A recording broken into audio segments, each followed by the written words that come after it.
Manchester City back to winning ways, and that one match, one victory for Manchester City has struck fear into the hearts of our rival fans. And I'm going to hear them cry like, oh, what are you talking about? We're not scared of you. We're not scared of you. The last time I said that, Manchester City's rivals are scared of us, they all laughed at me. And now we've won one match. And here on the big blue wall of shame, you can see for yourself the fear has been stabbed right into the heart of these rival fans. Here you go, fun whilst it lasted. Now City will go on a 20-game winning streak for fuck's sake. And then, who cares? City can do another treble and no real football fan will take them seriously. That's the exact voice he used as well while typing that. The exact voice that he used. Here we go, 20-game win streak incoming. City decided they have given the rest of them enough of a head start.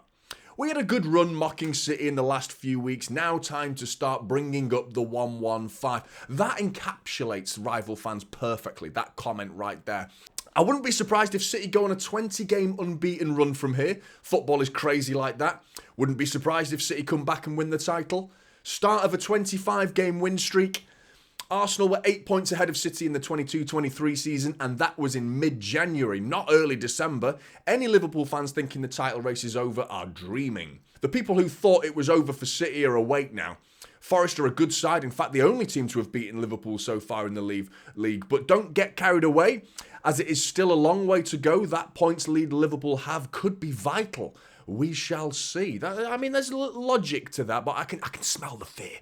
I can smell that fear. I know it's in there. You could have already said it at the start. The people who thought it was over for City are awake now. Absolutely. I agree, James. Thank you for the comment.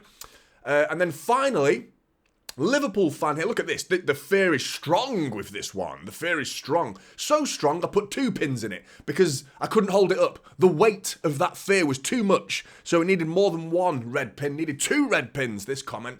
Liverpool fan here. I've been saying we need to stay humble, team and fans, and anyone is a fool if they think Pep and City are in decline. They've caught us and others before. Write them off at your peril. You are absolutely correct, sir. You are absolutely correct. And that fear evidently is strong still. And Manchester City, even though I personally believe that we will struggle to win this league, I think we will come close getting back to it.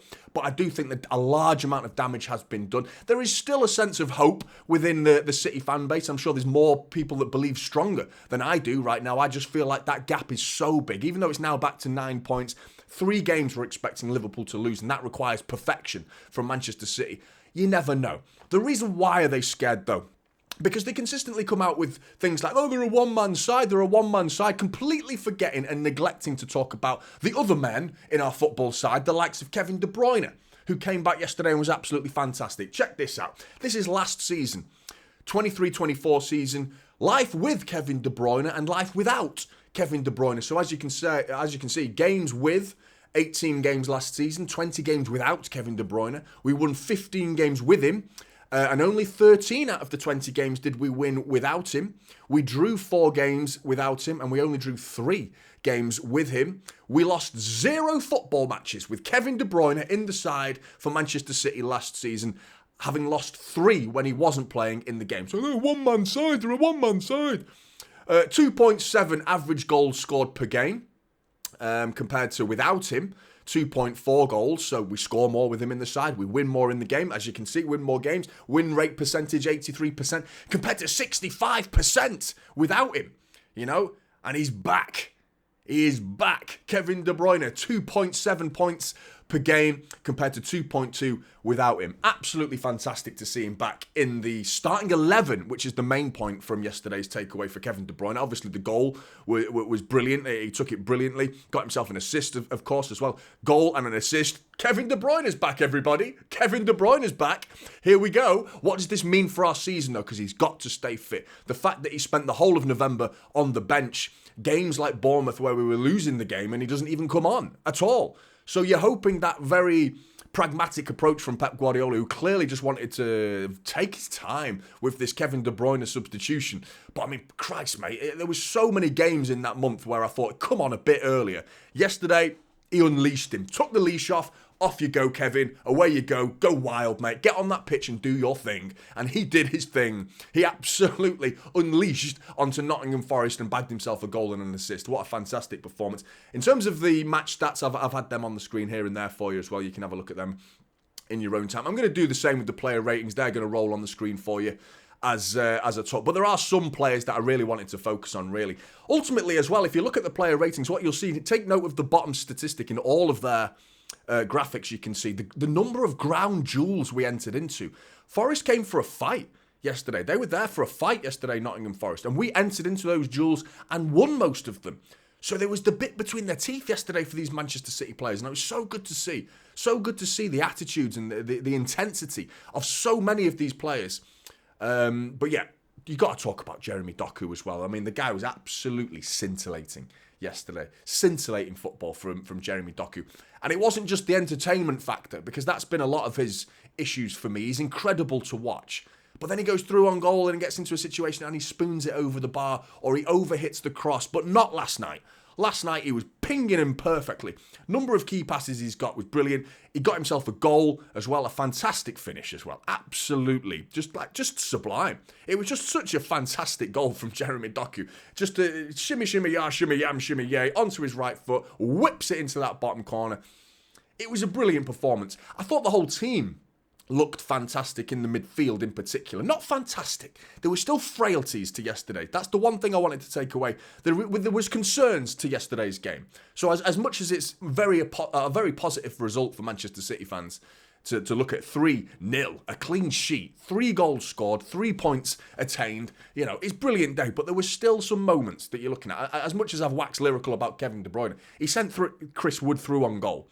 Josko Gvardiol didn't have a great game in my opinion either. He missed a lot of chances. He was sent through on goal by Erling Haaland. Obviously had that header in the first half as well that he missed, gave the ball away, and Gibbs White ended up having to get a shot away on the edge of the area, which Ortega pulled off. Another great save from who? Is he our number one now? Because, I mean, the guy's just been... There's absolutely no reason to put Edison back in goal for me.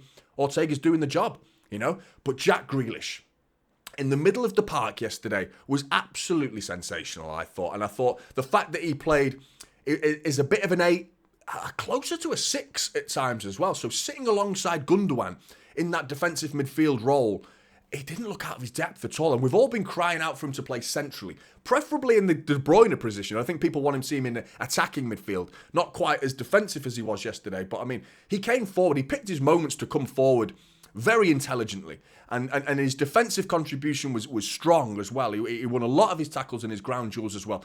I thought it was a complete midfield performance from Jack Grealish. It's just a shame it couldn't be capped off with an assist or a goal, you know. But I mean, the requirements for getting goals and assists, that's a pressure taken off his shoulders if he's playing in this position, because that's not the demands. You're not playing right wing, left wing, centre forward, attacking midfield. If you're playing central midfield or even defensive midfield, the requirements for G&A, they start to come down.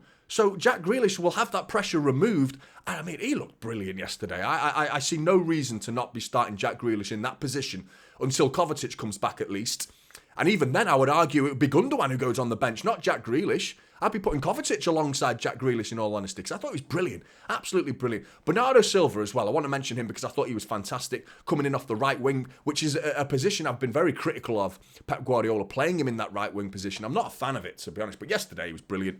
Absolutely brilliant. I felt like he had the license to invert a little bit and come inside quite frequently. It worked. I thought Bernardo Silva was sensational yesterday. Got himself a goal, and it's not even about the goal. I thought his overall contribution was top level. And we've missed this version of Bernardo Silva. We really, really have. You know, and all the stars just aligned for City yesterday in that midfield. I just felt like it worked. Everything just felt cohesive and nicely gelled together. With still some frailties. I thought Gundogan had a good game. I thought he had a good game, but still, there was like a moment of madness in the first half where he gives it away on the edge of the area. And another moment of madness in the second half. He's got to cut that out. He's got to cut that out. That's a negative to take away from the game for me, because it's frustrating. Because I felt like Gundogan played really, really well. He did have a good game. But those moments have been so costly to Manchester City. I mean, we could be talking about a different Kevin De Bruyne performance, really, if that Chris Wood chance had gone in. And moments later, the pendulum swings the other way. Kevin De Bruyne gets the ball off Jeremy Doku and bangs it in the top corner. Seconds before that, Kevin De Bruyne sent Chris Wood through on goal. We've got to cut these mistakes out. Josko Gvardiol as well. He also needs to raise his confidence levels to the best of his ability, because right now I see a different Gvardiol to what we saw at the beginning of the season. I feel like he's been struggling in the last few games. Spurs at home, costly, giving the ball away, and goals were conceded as a result. Feyenoord, it's him again, giving the ball away. Feyenoord get back into the game. Yesterday got away with murder because of the Gibbs-White chance that Ortega had to save. That was Gvardiol messing about with it. It was a looping ball from Ortega, which he had one opportunity to bring it down, and then he didn't control it properly. It bobbles up in the air, and then another opportunity. He had 2 or 3 touches before he still didn't get it under control and had it robbed off him, and Nottingham Forest get a chance. And following that moment, there was a 5-minute spell of Forest getting their confidence levels back because Gvardiol handed them the ball in that situation. And the whole team looked shook. We looked rattled for about 5 minutes. Like, oh shit, Forest have had a chance. What are we going to do? Oh, we're going to have to panic. And it's those moments where the whole squad needs to settle down and be a bit more relaxed and understand that mistakes might happen. But, we can't let it just rattle the whole squad like that. Gvardiol definitely needs to sort his act out in terms of this level of composure that he's not showing anymore, that he definitely was showing at the start of the season. He will be back, though. Gvardiol just needs to ride this storm a little bit. Another negative to take from the game is the injuries as well, because Nathan Ake doing that at the end of the game, suggesting he needs to come off, is devastating news, because that therefore means Gvardiol is going to be playing more now, which you could look at it in 2 ways: a chance to rebuild your confidence, or a chance to extend this lack of confidence that he's showing and continuing to make mistakes. You're hoping he can nip this in the bud against Crystal Palace and have a mistake-free game against Crystal Palace for Josko Gvardiol, because we're clearly going to need him now with Nathan Ake being out. Manuel Akanji went off at half-time as well. How bad is that? Is that an injury, or what are we looking at there for Manuel Akanji? Because all of a sudden, we've lost 2 of our most consistent defenders in recent weeks in Nathan Ake and Manuel Akanji. Finally, Erling Haaland, I thought he had a good game, reasonable. I was quite harsh on him yesterday. Now I've watched the game back, I want to retract some of the things that I said, so hold my hands up. And I thought he didn't have that good a game yesterday, I said after the game, but I actually looked at his overall contribution. Although I'm drawn to what he does as a typical number 9, which is always where I rate him. This is how I study Erling Haaland, and he's judged by the contribution that he offers to the team in those number 9 roles that he's got. But there was the other side of his game. The other side of the number 9 role is the hold-up play was pretty good. He was robbed of a chance where Josko Gvardiol leaps up and heads it in front of him. If Gvardiol wasn't there, Haaland was the one waiting behind him.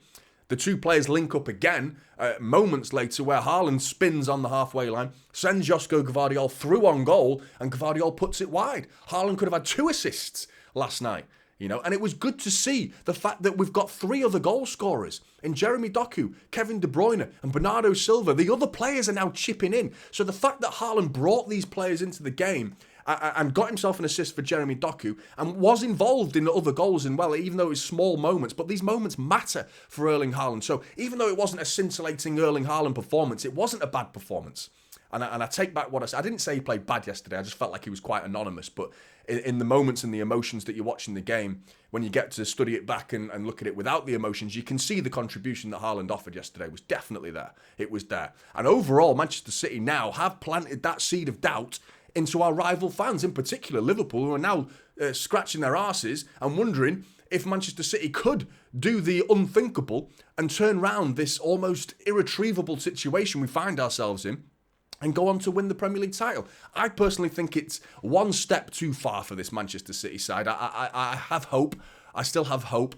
And I'm sure we can do it. I'm sure the mathematicians out there will point to the fact that 9 points is achievable. Very well done. Obviously, yes, it's doable, but you've got to look at the realistic side of things. Are Liverpool going to lose 3 games, and that requires Manchester City to be perfect as well? You've got to factor in Arsenal as well. You're hoping the teams above us, Chelsea, Arsenal, Liverpool, start eating each other, taking points off each other while we just go on a juggernaut, typical Manchester City train of a run that we like to go on. It would be fantastic if we do it. It would arguably be Pep's greatest Premier League title ever to win this one. It really would be. What do you think, Blues? Get in the comments below. Let us know your thoughts. Like and subscribe to Typical City, and I'll see you in the next one. This is Typical City now.